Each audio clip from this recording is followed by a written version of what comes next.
Hey everybody, JJ here, back for another Wednesday of Zoom networking. And we're in February. The year has just started. We're in a month number 2, and just great things are happening. And one of the great things happening is our guest speaker today. This young man is out of Pace Morby Sub 2 community. You probably heard me talking about Pace Morby before. He is the premier genius in real estate today, real estate education, and his Sub 2 community is the number one real estate education platform in the country, bar none. Our guest speaker today is one of the jet rocketing rock stars out of the Sub 2 community. This young man is just impressive. I had the pleasure of meeting him on a couple occasions. God, probably 2, 3, 4. But just couldn't be more impressed to call this young man my friend. So my good friend, our guest speaker today, Kevin Choe. Kevin, how you doing, brother? Yeah, I'm doing really good. Thank you for getting me on here. I was thinking of getting on this podcast last year around April, and I finally get to be on it. I'm beyond blessed. Well, you're welcome. We're pleased to have you here. You know, we were all talking before the call about the importance of networking and being visible, and you just made yourself visible in a good way. Let me say, in a good way. You know, Hopefully. you stood out, and I told you yesterday. For the longest time, I had on my phone next to your name and your number, I had Kevin Choe. Call him. Mhm. You know, so that we could continue to stay in touch. Uh, Yeah. for those that don't know you, what part of the country are you in? So right now, I moved to Phoenix about a year ago, but I'm originally from Irvine, California. I wasn't born and raised. I was born and raised in Korea, and I came here when I was 10, and I dropped out of college after a little bit of doing college work, and I've jumped full time into real estate. So right now I'm here in Phoenix, and this is where I do my deals at too. So you're raised in Irvine, and you went to school in Irvine, Oh yeah, high school. Yeah. and so you were just talking a second ago about going to UC Irvine or college. No, no. What was your path? What was my path? Yeah. Well, my path was supposed to go to college according to what everybody was telling me, but um, luckily I ended up not getting into a school that I applied for. So I had to figure out a way to, get creative. So I went into a community college for just a little bit, and I ended up um, just starting my own business. Now, was that real estate, or did you do something before? How long before you got into real estate? Was that relatively quickly, or I mean, you're only 42, right? I'm 22 so far. I know you're 22, so you relatively quickly into the game now. At what point Right, in right. time what point in time did you shift into real estate? Well, I wanted to drop out of college, but the only thing I knew at that time for me on dropping out was real estate, because I come from my family. A handful of my family members have real estate background, so I thought that was the only way. That was the only thing to do outside of real estate. When you moved into real estate, when did you find out about Sub 2? That Sub 2's been what's taken you to your acceleration, correct? The That's Sub correct. 2 Yes. community. So how did you find out about Sub 2? The reason why I got into sub two was because I was already in a different wholesaling mentorship and I ended up, not really doing a lot of deals there. So I figured, and I just kind of browsed around YouTube and found out how to monetize on this deal that didn't really make that I was able to monetize on. But I love to just get straight to the point if I can. Yeah, go for it, brother. So I think a lot of people here are in here because they want to know how to acquire subject to deals, right? Like I know that's what majority of people here are for, which I don't want to take up anyone's time. I want to get straight to the point. So I got this lead from another wholesaler, and this wholesaler says, "Hey, I have this homeowner who just bought the house with the VA loan, but now they're going through a divorce. So they need to sell the house, but when they bought the house, they bought it at around 380. I think that's that's the price that they bought the house for.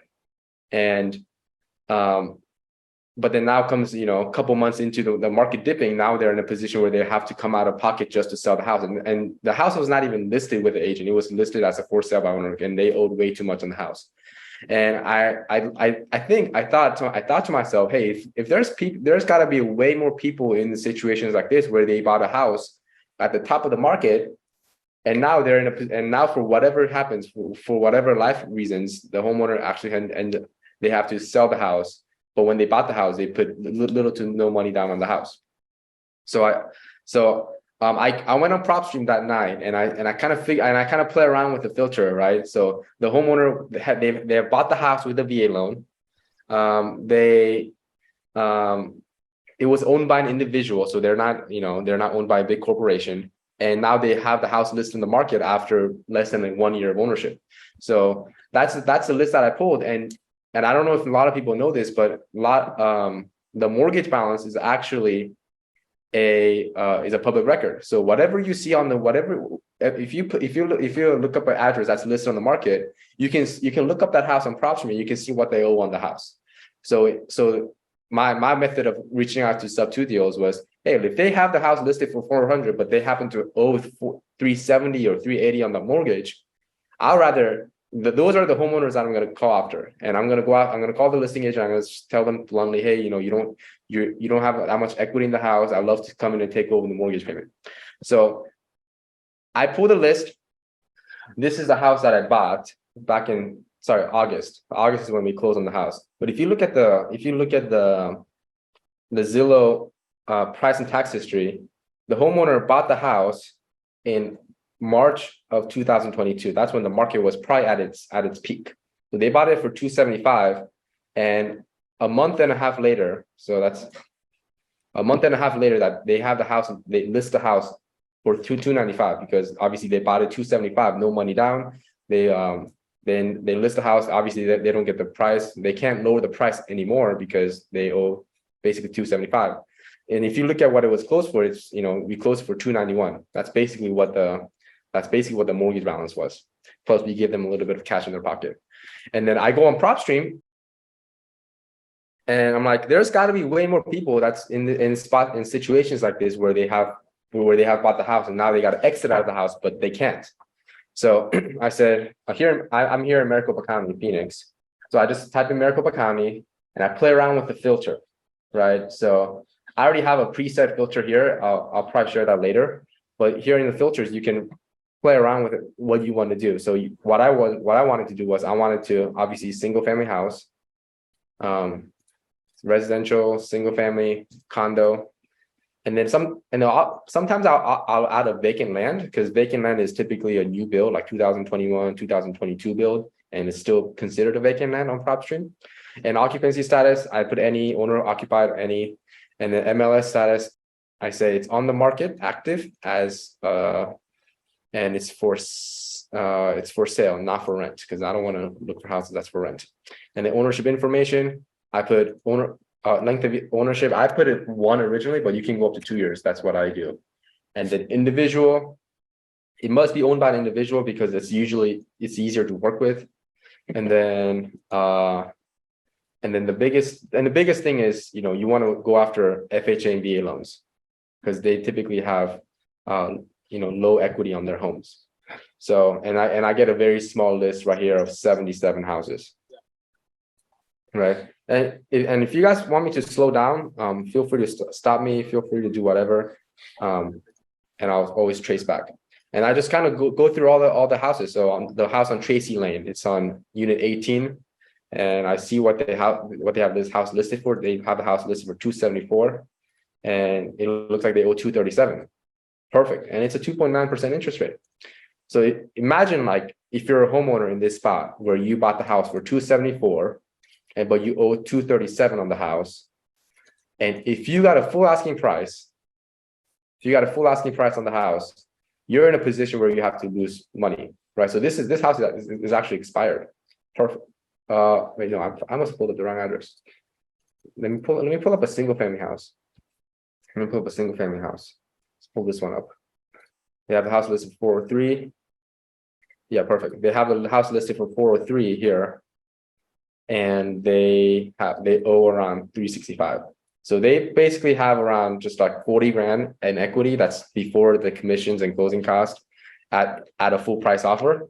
Like the homeowners, about to walk away from the house with little to no money, right? So if they got a offer at 385, the homeowner might walk away with nothing. So that's the kind of homes that I really go after here in this market.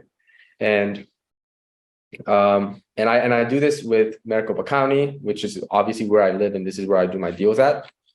And then I also do that in Clark County, which is where I used to live in Vegas for about a year, and I do that. And if you look at my screen above, this is a house that I just closed on. It's on the Corriente Drive.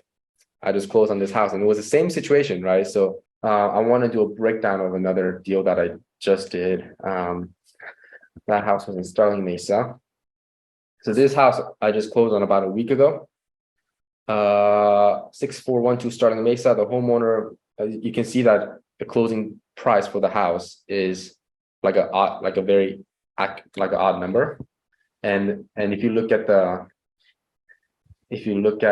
the mortgage transaction, the homeowner Charles bought the house for 352, but then when he had the house listed, he had it listed for 367, and he had the house on the market for a long time. So I think it was over 200 days that they had the house listed for. It doesn't say here, but they had the house listed for over 200 days, and I came in and said, hey, basically, your homeowner bought the house with VA loan, no money down, and now they're in a position to sell. Instead of your client coming out of pocket, and you maybe not even be in a position to be able to get commission, can I just come in and take over your seller's existing mortgage? So that's my whole approach on this. And like the list that I have a master list, and it's a really, really small list. You know, you have 42 lists here, and then 96 people list here. So it's a very small list. And on this small list, I get deals out of it every single week. And we're actually closing on a deal here in Phoenix on this house. We haven't closed on it yet. We're getting funded today. But on the house on the Flower Street here, the homeowner in this situation, also same exact situation. It's never really too much different. So the homeowner bought the house for 285, and he lists the house for let's see how much he listed for. He lists the house for 315, and the reason why they listed for 315 is that's just to break even on the sale of the house. So that's my whole approach on this. Does anybody have like questions? Vivian, you are on with Kevin Choe. What is your question?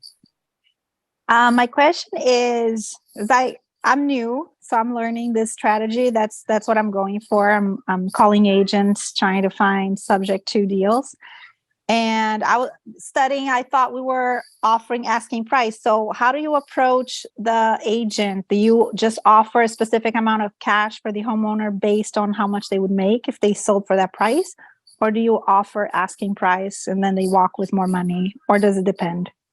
Yeah, it's always the first. I always say, hey, you know, it looks like how much would your seller have netted in the sale if they sold the house traditionally? So if they have the house listed for 370 and they have 340, they owe 340 on the mortgage. Hey, if you guys got a full price offer today, how much would your seller net? And then they'll say, they're maybe walk away with $500 in their pocket. Say, oh, perfect. If I can get your clients full $5,000 in their pocket, you know, would your client be opposed to me just coming in and taking over their mortgage payment, and I'll get you your full commission? Okay. Okay, makes more sense now, because when I think about asking price, it's too much cash to come up with. Right. Okay, so thank you. Thank you for your question, Vivian. Sonia King, you are on with Kevin Choe. What's your question? When you're approaching the realtor, like let's say a new realtor that you don't have a relationship with, what is it that what do you say to them when you get them on the phone, maybe, is my question for you, about a specific property that you're interested in that they have listed? Right. What do I say to the realtor? Yes. To see if they might be to tell them that you're interested in this property, and and to move the conversation further? Well, I asked them, number one, if the house is for sale, right? So I said, hey, just look. I mean, there's different approaches to it depending on your personality. Right. But what I say is, hey, look, I just moved from California and I'm looking to build up my portfolio back up here in Phoenix. And I saw that I saw that you had your listing on the 123 Main Street. I was curious to see if you still happen to have it. It looks like you guys got a lot of interest on it. And that's my conversation starter. So I said, oh, how much is a seller walking away from their pocket? Oh, why is the house already on the market after they owned it for less than a year? Is there anything wrong with the house? And I'll try to pick up all the crumbs along the way. I say, hey, it looks like, if you guys got a full price offer on the house, your seller will walk away with little to no money in their pocket. Would your client be opposed to me coming in and take over the mortgage payment? And I just kind of pick up the conversation from there. Sonny, thank you so much for joining us. Be safe when you're driving, and connect with me later. Let's get you in the group and get you networking and help build up your visibility. We have the Isaac Santana on with us. Isaac, you're on with Kevin. What's your question? My question is, why do you find that, like, I know you're just targeting a small market there in Yuma. Why do you find most of them will fall through, or like they won't go with the sub two? Like, what would be the seller or the agent's reason? Number one is they might be in a divorce situation. So they don't want anything related to the house with the seller. I mean, with each other. So that they would rather sit on the market and just sell it outright versus, sell the house subject to, and they're still on the mortgage. They might still be involved. The other way is they just don't want to do it. Like, they simply don't want to do it. They don't feel comfortable. They're very I don't know the right word for it, but they're very traditional in the sense that they want to sell a house a certain way. So, I mean, those are the only two reasons I find it, Okay. Another question for you. How often do you find yourself like needing to negotiate the agent's commission in order to like lower the total entry fee? Or Always. you're always doing that? Yes. And what do you go with that? Like just like 2,500 or just depending on the deal? Depends on the deal. You have to kind of read the room. The house, there's a house that I just closed on Harvard Street where the realtor just straight up told me, he's like, I want $1,500, I want $1,200 for this listing. And I was going to pay the full commission. So essentially with the list price and the mortgage price, if there's a big difference, do you feel like, is it just for you to like know what you're getting into when you're trying to calculate the entry fee? Or is there like a way like that you prioritize one over the other? I mean, I do prioritize the ones that have the least amount of equity, right? Because if they owe 370 and the house is listed for 390, I'll probably call those over the houses that's listed for 390, but they owe 300. You know what I mean? So. And one more question that I had, or I guess it's a two-part question, but what do you find is like your current bottleneck? I know you're doing like one deal a week, which is pretty awesome, but I'm just curious, like, what do you find that you're gonna have to improve on, or like in order to facilitate your growth in this? So I just got before I hop on this phone call, I hopped on with another sub 2 student, and I think I'll be hiring somebody on salary, full-time salary, just to do transaction coordination for me and my JV partners. So because my biggest bottleneck was like doing all the transaction coordination, but then I wouldn't really have time to go out and network with other investors, network with other buyers. So for me, we have a verbal agreement where I do set fee of every month, and then for 3 months, and we're gonna try for 3 months, and they're gonna take care of all the transaction coordination for us, because transaction coordination takes a lot of time. It takes a lot of paperwork. So once I delegate that, I'll be able to have more time for my JV partner. So when they bring me a deal, we can actually hop on a Zoom and underwrite the deal instead of me having to go and figure out the paperwork. So that's been my biggest bottleneck, and I'm finally getting to solve it. So it's awesome. Yeah. All right, I'll let somebody else take the floor. we have Mr. Victor Hanel on with it. Victor, how are you? No, I don't exactly have an album, but I'll work on it just so that you won't make you a liar. We'll get you out there, brother. We'll get you on stage. All right, all right. So Um, you're yeah, on with Kevin. hey, What's up? yeah, Kevin, thanks again for taking the time for helping us out here. I think maybe my questions were answered by Vivian at some a small port, but I do have just a little clarification. Now, how much money that you want to try to go under? Yeah, so that well, I think the best way I can say it is, what percentage in the filter do you usually use for like the equity, like max equity, like 10% or 15? Do you use any number, or do you use a different strategy?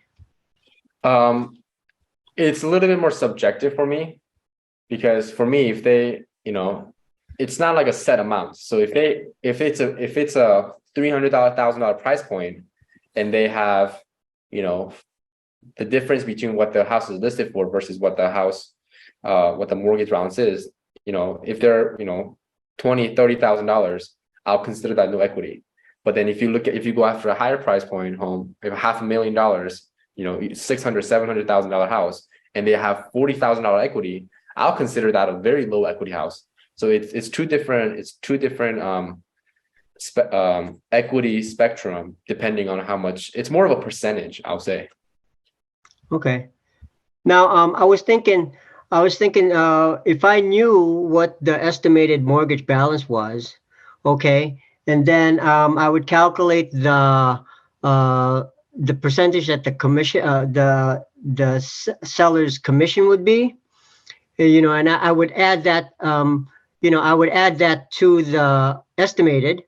Right. And then probably would say, okay, well, I think this guy would be happy with $5,000 or $10,000, and I would add that to the, you think that would work if I pitched that to the owner, realtor, saying, this is, this is what I'm offering, so that you can try to get the lowest without insulting them, but at the same time paying the realtor their commission, and then also making sure that the seller would walk away with something, because we don't want to make them rich, because we're actually trying to help them out, because if they try to sell it, then they would go under.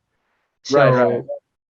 So I don't ever try to negotiate the realtor first. I say, hey, like I mentioned earlier, like I would figure out what the seller is looking to net, right? Because when the listing agent signs an agreement with the seller, when you sell a house today with the real estate agent, they're going to bring you a seller net sheet. And it's going to say, if you sell the house at this, after commissions of 2.5% to me and 2.5% to the buyers, you'd be left with this. If you pay half the closing costs, you'd be left with this. And this will be, and after paying off the mortgage, your net proceeds would be X amount. So that, and I'll say, hey, what was your, on the seller's net sheet, how much was your seller going to net on the house if they got a full price offer? And if they say, oh, they're going to net $10,000 or around $10,000, and I say, okay, perfect. If I can give your seller $10,000 and I get you your commission, can I come in and take over the existing mortgage that's on the house? So I don't hopefully that answers your question. Is it that does. what you're asking? Yeah, no, perfectly. Yeah, perfectly. And one more question, and I'll let you go. So okay, so you pitched this to the agent, right? Okay. Now, at what point are they responsible to bring it to the owner? Verbal, or do you need to say, hey, okay, so, well, I emailed it to you, so you're responsible to, because maybe the owner, the realtor will just say, well, I don't think he's going to go for it. But how do you know that your offer or your suggestion will actually get to the owner? So what I do is I send them an LOI. I send them a letter of intent, and I say, hey, this. Actually, I'll show you guys a letter of intent. Yeah, I say, hey, blank. This is somebody else was asking me for a letter of intent, so I just give them a template. I say, hey, blank. Great speaking with you earlier today on your client's property on 4728 Farrell Street. I know your client wasn't super interested in, but I wanted to at least put an LOI together before we move on. Your client will walk away from the house with their equity, and I explain what equity is, right? How much the seller would have netted after paying commissions and closing costs. Mhm. And in this case, the realtor said their commission was 1.5%. So I'm not gonna go up on that. So I said, hey, you'll get your 1.5% commission. We will cover all the closing costs, and we take over the house, take over the existing mortgage on the house, and we don't say it's assumptions because they get confused with Right. assumptions. I said, Mhm. and I clarify the mortgage will remain under the name and the buyer will be responsible, right? And I said, and I said, in Vegas, we use, this WFG national title. And I give them the house that I just closed on because this house was in Vegas and I thought this would have been relevant to putting an LOI together. But yeah, I always send them an LOI and I follow up with them usually a day or two later and say, hey, I just want to follow up on our LOI. Did it get accepted? And I usually hear Okay. back, seller's not interested. Oh, the seller wants to hear more. Can we hop on a Zoom call? Or can we do a 3-way phone call? So that's kind of how it usually goes. I always wonder if they actually will send it, because I've had many conversations with that, and they say, I don't think he's going to be interested, but send me what you have. So I send it to him, and I always wonder in the back of my head, do I trust that they're going to do it even though they're required to? So I've been very hesitant to always to call the seller and say, hey, yeah, did you get what the agent said? But I don't, because I heard that was, that's somewhat unethical. But I don't know. What do you think? I mean, if you don't hear back from them and the house gets sold, traditionally great. But if not, I mean, there's a house that I'm working on right now. The realtor completely blew me off and it went expired and we went direct to seller and the seller was like, oh, actually, I might be interested in this, but it's great for you if it doesn't get, because if it goes expired and you get the deal done, just you and the seller, you get a cheaper deal. So I don't sweat. I have to make sure that they're not in contract then, right? Because I can't, I wouldn't be able to do that unless they're out of contract. Because I know they have contracts. Yeah, I mean, if it's off market, then I go direct to seller. Gotcha. Yeah. Cool. All right. Thanks, Kevin. Of course. Hey, Victor, thank you for joining us, Victor. Dylan Goldman, you are on with Kevin Choe. How you doing, brother? Good, man. Kev, what's up, brother? Oh, bro, it's been like 2 minutes that we talked. I had to come and support you, brother. But I do have a question, man. So the method that you are showing that you told me about a little while ago, I've had some success with it. I'm getting a lot of good reactions. It's just anytime. So you say that you look up houses that have an FHA loan or a VA loan, which I get why, right? Because FHA, it's little money down. VA loan, you don't have to put anything down. But one of the biggest objections that I'm getting, especially from these realtors, is that they don't want to entertain this type of offer because they have to want to purchase another property through the VA system. So do you have any like best practices or any type of advice that you can give us or how to overcome those type of objections? That objection I have not been able to overcome because there's only a limit. There's cap to how much a better VA loan could allow you to buy a house. If you buy a $600,000 house and your eligibility is 700, which means you sell and the client sells the house subject to that 600 is locked up until you sell or refinance the house. So the best you can do is, hey, can we give you enough money for the down payment on the next house, and you guys can buy the house with an FHA loan and still put no money down on the house. That's the best objection I've been able to come up with, but so far, no, I don't. No. So I don't know if you know the answer to this or if there's somebody else that does. So if they have, let's say for that same example, they have 600,000 locked up under a VA loan and they were to go to apply for an FHA loan, is that 600,000 on that VA loan still counted against their DTI when they go to apply for an FHA? The DTI and the eligibility are two different things. Gotcha. Okay. No, that makes sense. Yeah, DTI can be removed. I'm working with a lender right now. The house that I bought in Yuma, the seller actually came back to me saying, hey, the homeowner, I want to go buy a house, but my lender denied me. And I said, well, it's because your lender doesn't know how subject to works. Let me connect you with my lender who actually knows how to do subject to. And I just merged them two. So Got it. DTI can be removed, but VA eligibility, not that I know of. Pay said there's no way to get that removed. No, there's no way.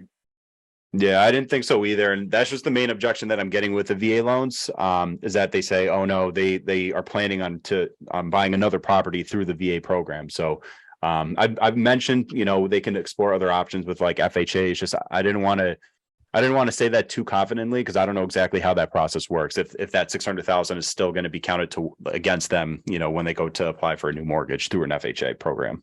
Yeah, but in terms of VA eligibility, man, I have not been able to find an answer to that. So please let me know. Awesome. That's it for me. Just want to say thank you for helping us all of us out. And then I'll see you in Tampa in a few weeks. Yes, sir. Hey, Dylan, thank you so much for joining us. I'm glad we're in touch. And I'm going to be in Tampa as well in a couple of weeks. Perfect. We'll have to connect. Is Miss Deborah Stevenson. Deborah, you're on with Kevin Choe. What's your question? Hey, Kevin. Nice to finally see you virtually. I heard a lot of good things about you. My question is, how are you funding all these deals? And then what is your exit strategy?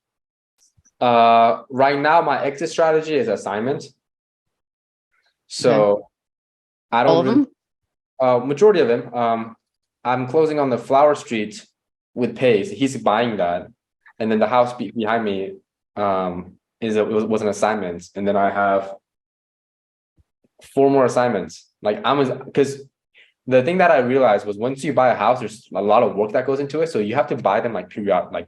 You have to give enough time before you buy one. Like if you buy 10 in 1 month, then that's gonna drive you nuts. So I'll say 85% of my exit right at this point will be is assignment. Okay.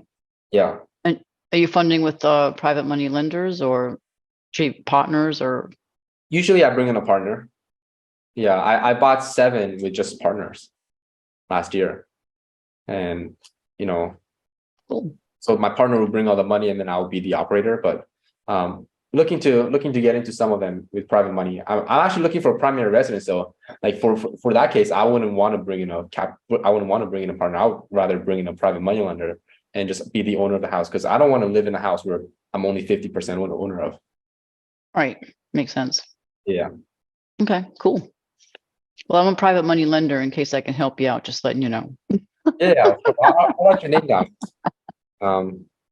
I don't really need it today, but I might need you when I go buy a house. So primary residence. Cool. Yeah. Arnie Newton. Arnie, how you doing, brother? Hey, JJ. Thanks for setting this up today. And Kevin, I appreciate everything, man. This information is on fire. My question is, say you guys do agree with some type of creative financing deal. Do you use the realtor contracts or do they need to get out of it and then write up your own contract? How do you do that? So when you're doing a subject to, and I'm not an attorney, but this is what I do. As long as I have a subject to addendum, I use the realtor contract if the realtor wants me to use it. So in Arizona, I used a ARR, Arizona Real Estate, something like that. Oh, AAR, sorry, Arizona Association of Realtors.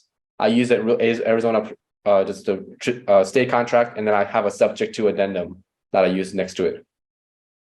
Okay, so you create your own addendum that's sub to addendum. Contract? Everybody uses the same sub to addendum. It's in the vault. Oh, I gotcha. Okay, yeah. I'm tracking. Gotcha. Yeah. And there's awesome. Thank you. Yeah, that's the basic paperwork you need, just to get the deal closed. Cool. Thank you. Back again. We've got Vivian Parker. Vivian, you're back with Kevin. What's your question? Hi, sorry guys. I don't want to take over the space. I really appreciate the information. My question is, for example, if a house doesn't cash flow that much, you're getting a low entry fee, but the mortgage payment is still pretty tight with the market rent, do you still proceed with these deals? Are you still able to assign them, or do you just jump to another one? Yeah, majority of the deals that you're going to find here, or I won't say majority of them, but I'll say half of them, they're not going to be able to cash flow as a traditional rental, right? So a lot of these houses, even though their interest rate is 2.9, 3%, maybe low 4%, these houses don't cash flow. So what my exit strategy is, I usually assign it to people that is to another sub-2 student that's going to buy the house and wrap the house. Because a lot of people are interested in doing wraps, but they don't have houses to wrap. So I'll sell, like I just sold like the house right here. This house is not cash flow, but it's a 2.95% interest rate. The entry fee on this house was only 20 grand. I assigned it to an investor, and he's going to wrap it, and he's going to charge them 6-7% minimum. He's going to get 30 grand, 40 grand down, and he's going to make a lot of money on this. But I don't want to go through all the wraps because they can take 1 to 2 months for me to complete the deal. I'd rather assign it and move to a different deal. So Nice. yeah, there are a lot of investors right now that are looking to do wraps. So I would just assign it to another sub-2 student. Yeah. Awesome. Thank you so much, Kevin. Yeah. Are you looking to buy more wraps or what?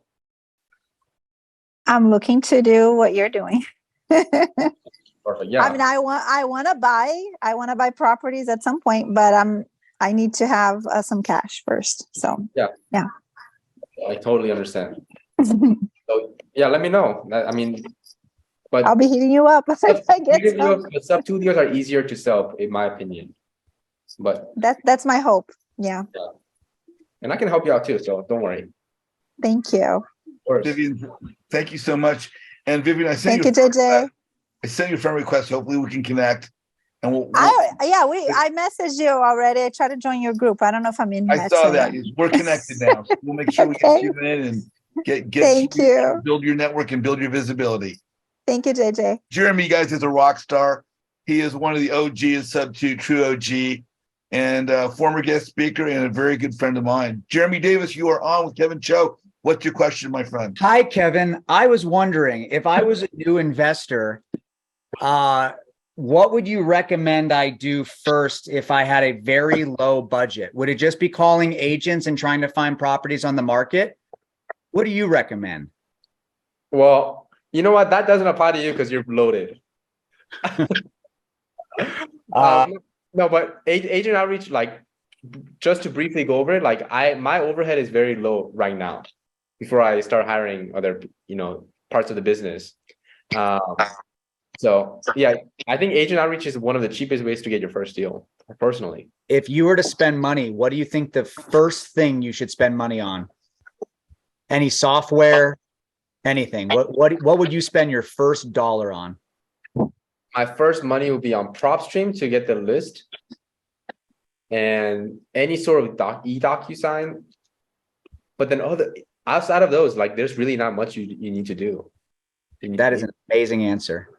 Yeah, I mean, even like my PropStream, I share an account. I pay $34 a month, and then it's because like I was already in that family plan for like almost a year and a half, and then my DocuSign is like $15 a month. So my overhead right now, if I bare bones, $50 a month.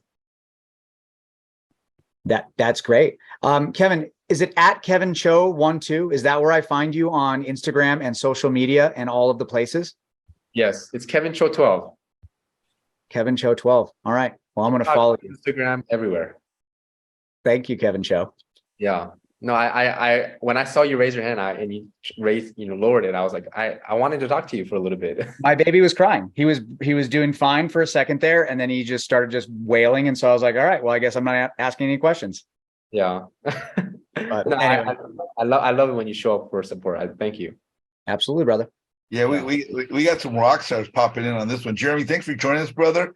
And it was great interacting this morning, and hopefully we'll get that other thing squared away. Yeah, hopefully, man. Thank you for being here. Celestine Ellinger, you are on with Kevin. Yes. So I am actually on negotiation with a seller right now, with a divorce seller. And you kind of talked about the whole, divorce is one that they don't want to do subject to because they don't want to be connected together, right? Right. With each other on the loan, they just want to break off. So my concern that the seller, the wife brought, is that she wants a balloon on it. Do you offer a balloon when you negotiate? And how do you get over that?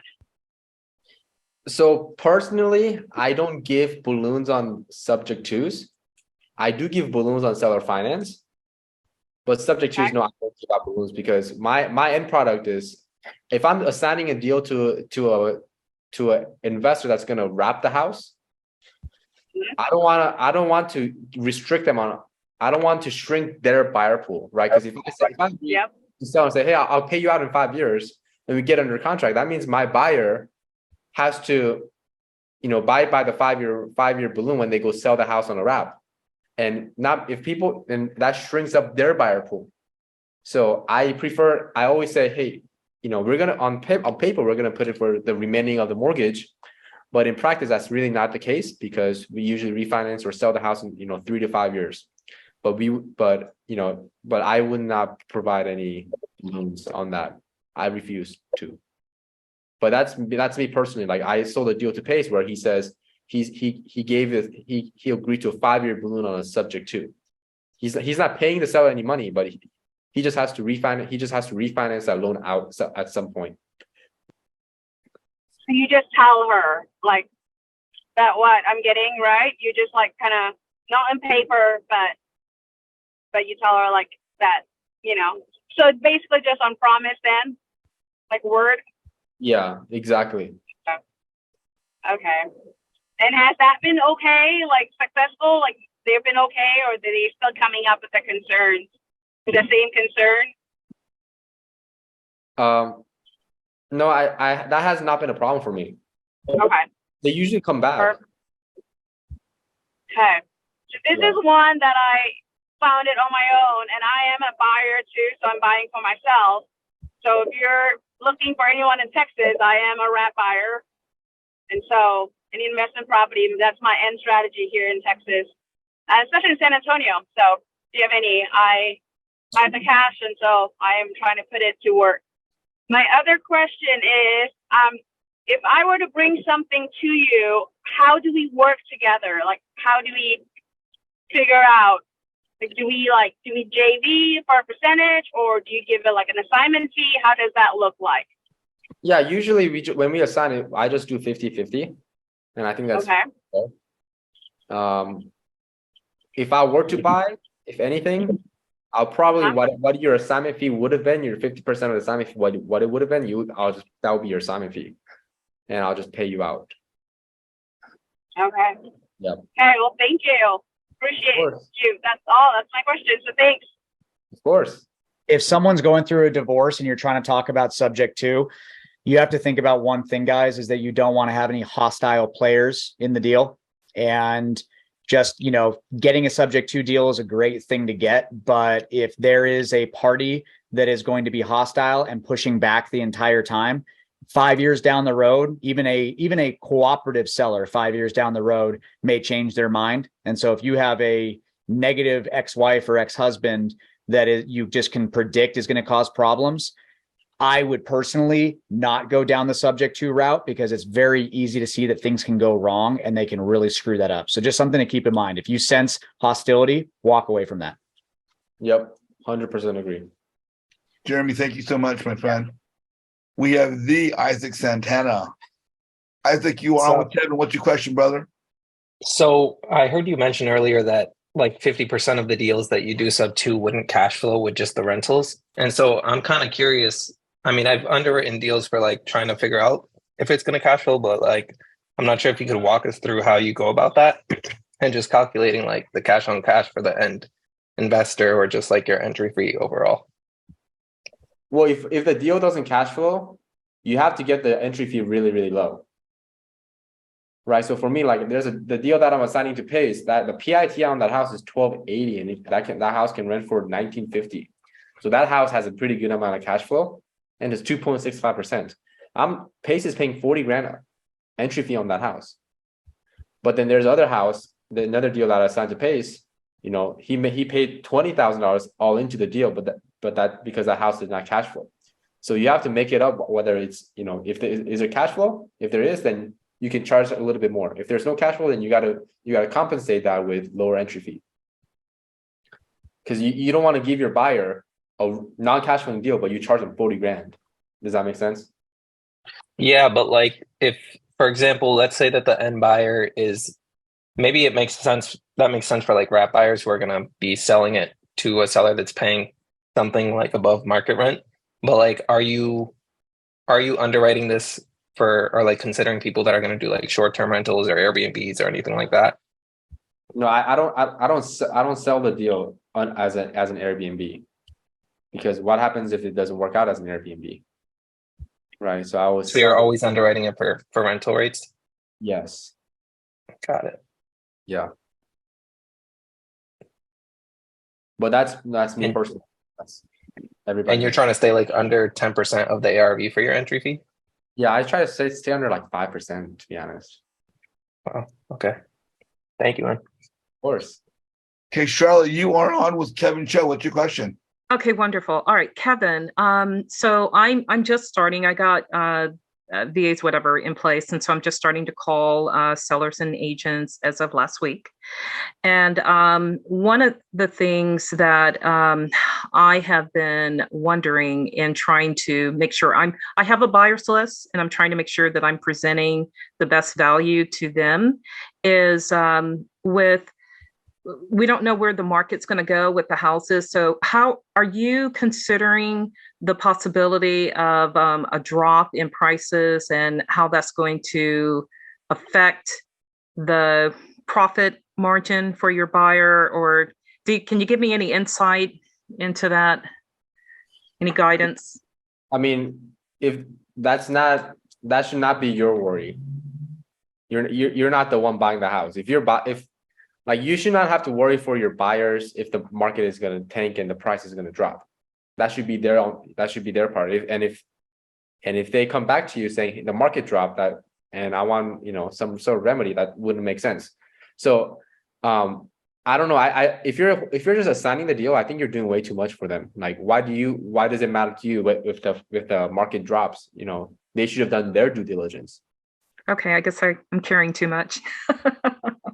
I mean, yeah. I mean, right now, for my buyer, I go to the house for them, once a week, because they want me to go check up on the house. I think that's enough.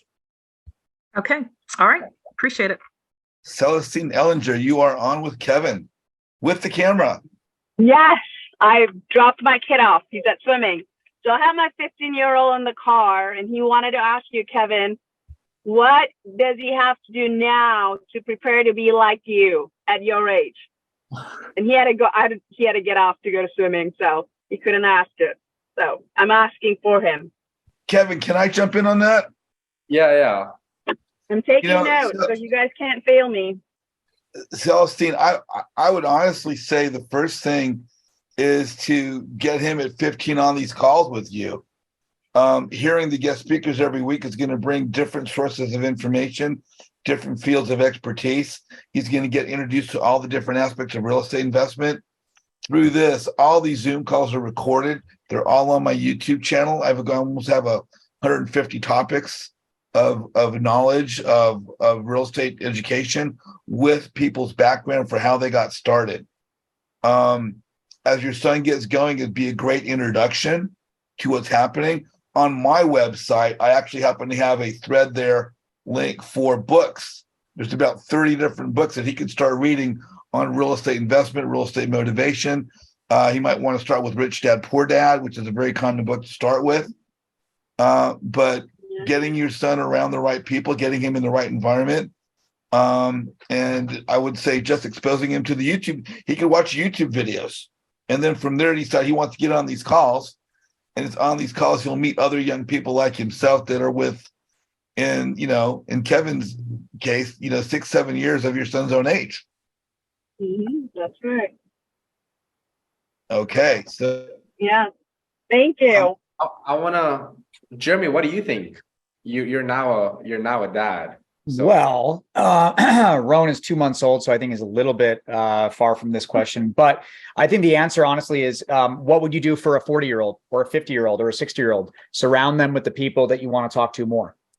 So obviously, he's 15 years old. He's going to want to hang out with 15-year-old kids, but you are an adult, and you are going to be hanging out with more of your local RIAs, your real estate associations, and go there, take them with you, and introduce them to your world and the people around you, and have them get more accustomed to hanging out with adults and having adult conversations.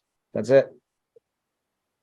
Great. Thank you. You know, and also, Celestine, a great thing to do is if you start driving neighborhoods, even I'll just say nicer neighborhoods, when the kids will see these neighborhoods, go, look at that house, and get them interested in seeing something they're hearing about.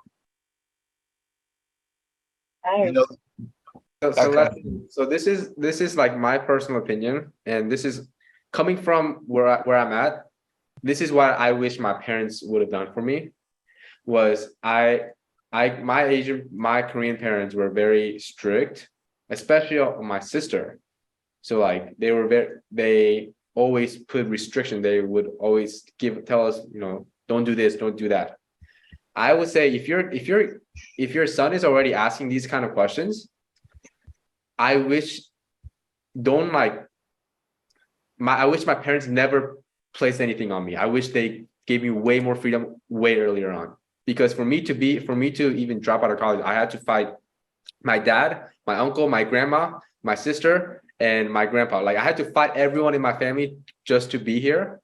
But if my parents gave me the freedom, like I ended up like getting my driver's license when I was sophomore, and I kind of had my own freedom. But like I would never put restrictions on your kids. Like that's me personally, and I don't have kids, but I'm a kid myself. But I just wouldn't put restrictions, especially if he's already asking that kind of questions right now. Oh, that's a tough one. I'm an Asian too, Kevin. I'm Indian, and you know. I know it's tough, right? But like for me, I would not have come out better if my parents put restrictions on me. I would have done way worse things. Who knows? But that's one thing that my parents, that I'm glad I did for myself, was I fought for whatever I wanted to do, you know. So what I'm hearing is more like believe in him. If he comes up with a decision, then believe in him that he can succeed in whatever path he chooses. Exactly. Right. Yeah. My parents they have nothing on me at this point. Like they kind of given up. So I don't know. That's coming from my background, and I started my first business when I was 18 or 19. So yeah. You know, so Celestine, I think the mere fact that you can have that conversation with him at 15 and the dialogue flow is open and it's smooth and it's positive, that's the hugest big start that you want to get. Because, you know, so many times kids can't talk to their parents, and parents complain that their kids don't understand them. So I think you're just in such a fantastic place. And the point that he's open to learning. There's actually a recording on my YouTube channel by a guy named JP Servideo of what to teach kids about money, how and when. And you might want to just watch that presentation by JP Servideo, and I can actually introduce you to him as well. Is that in your website, JJ? It's on my YouTube channel. Yeah, it's on Okay. It's on my YouTube channel. And please feel free to send me a friend request, connect with me. And you know, everybody who's on this call, please not only send me a friend request, send me a message so I can put two and two together. So thank you so much. Thank you. Vivian Parker, you are on with Kevin Choe. What's your question? My question is, as a buyer of a sub-2 deal, have you ever experienced a seller that later on does something to cause the loan to be called due? No. Is that like, should that be a concern at all? No. Okay. But I mean, they would get a house back, right? I mean, No, don't worry about it. okay. You're overthinking it already. Yeah, I know. I am an overthinker. Yeah, no. Vivian, thank you so much. You're on with Kevin Choe. What's your question, brother? Hey, Kevin, I don't want to take too much time, man. I met you a few times already. Yeah. Hey, quick question, man. For someone that hasn't done a sub-2 deal yet, right? I noticed on your email how you have as credibility the deals that you close. What would is there anything in particular that we can use, right, to send it to agents when we send the letter of intent, especially with those agents? I do a lot of agent outreach, and a lot of them don't know, you know, what subject to anything related to creative finance is. What I say is obviously I can't give out that template for everyone to use, because what happens is, people call the same list and 3 different people use the same format for they use the same format for the LOI template, and the realtors get confused. So for me, when I say if people want to use the LOI that I have, we have to I have to know where the LOI is going, because if they see 3 different LOIs, same templates, but 3 from 3 different investors, that serves nobody. So if you want to use the LOI, just let me know and say, hey, I have this deal that I want to work with you, and can you help send the LOI, and we can definitely do that together. Yeah, so the LOI, you can make your own, right? Which I love that you did that.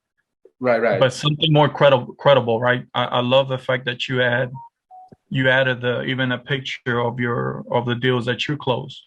Right. Is there anything else that you can think of that we can use when we send the letter of intent? Because you have the letter of intent, right? But you also have that picture posted on the email. Usually I said on the email, hey, if you want to talk to the listing agent that we just closed a deal on, I'll put her number up there. But I always say, don't just use credibility on every single deal. Like, you're using that as a crutch. Okay. If you sound credible enough, then that you should not have problem. Ooh, that's a good point there. Yep. Thanks, man. Absolutely. Dale Emery, good to see you, my friend. You're on with Kevin Choe. What's your question? Yeah, I just got a quick question. Thanks for being on here, Kevin, and sharing with us here. I'm not in sub 2. I'm not a substitute student at this time. But my quick question is, are you working with people outside of the sub 2? Absolutely. Okay. I mean, half of my deals that I bought were from non-sub 2 students. Okay. Right. Perfect. Okay. So, thank you. Dale, reach out to me. I'll make sure I connect you to Kevin. Gotcha. Thank you. You guys that are here today, I thank you for participating, whether you're live on the call with us or whether you're watching on YouTube. But without an audience, we don't have a call. Of course, without Kevin here, we don't have a call. And Kevin just hauled in the largest group we've ever had, just about. So, guys, let's connect. Let's build our network. Let's help one another grow. And join my calls. I'm going to continue to bring great people like Kevin. Kevin, before we cut off the call and go to the breakout rooms, my group is a networking group. It's about networking, building relationships. Right. I mean, from your standpoint, as a young but successful investor, whether one is a new investor or a successful long-term investor that's new to social media, as far as what we're doing, real estate education networking, what is the importance of networking or even joining a group like mine to the success of someone's business as they go to achieve their goals? Right. I mean, without me being on social media, I mean, I wouldn't even be on such a big stage like this. You know what I mean? Like, over 100 people came in and out of the of the Zoom, and some amount of deals that each individual here is going to have after I share the list out and this agent call recording. If majority of my deals that I bought came from my Instagram, even though I have 2,500 followers. You don't have to have such a big following for you to have access to deals. So if you see like JJ, and JJ is actively really working to get everybody connected, like, don't just sleep on it. He like JJ, like you and I talked last night, late at night. Hours, yeah. You value like authentic people, and if you're in JJ's circle and you're not kicked out of that group, I mean, some people are. I think a couple people got kicked out a few days ago, yesterday. We kicked somebody out at midnight last night because they weren't treating a new student with integrity, and right. It's all about the relationship. There's enough deals out there for all of us that we don't have to take one from somebody else, particularly a new investor. Treat people how you want to be treated. Be honest. Be upfront. Be forthright. And, the old saying, treat people like you want to be treated. And you're going to meet people like Kevin. You're going to meet people like Jeremy Davis, Abraham Gray, just the phenomenal people we have in our community who I'm bringing to you every single week on these Zoom calls. By what we do in our group, I'll teach you guys how to be visible, how to leverage Facebook, how to make everybody know your name. And, but that just comes with networking. Networking, guys, leads to visibility. Visibility is opportunity. If you're not visible, opportunity walks right past you. But Kevin, I didn't mean to take away from what you're saying, but yeah, thank you so much. To know how networking has impacted your business and helped you. It's escalated you so quickly. So quickly. Everybody knows your name, everybody knows your face. I love your new haircut. Thank you. So, hey guys, we're going to cut this off. On behalf of Kevin and myself, I want to say thank you all for joining us. If you're watching on YouTube right now, please like the video. If you guys are on the call, please go find the video, like the video, put some comments there on the YouTube comment section, and hang tight because we're going to breakout rooms. Kevin, I guess here's where we tell everybody goodbye and see you next week, right? Yes. Come back again, guys. See you soon.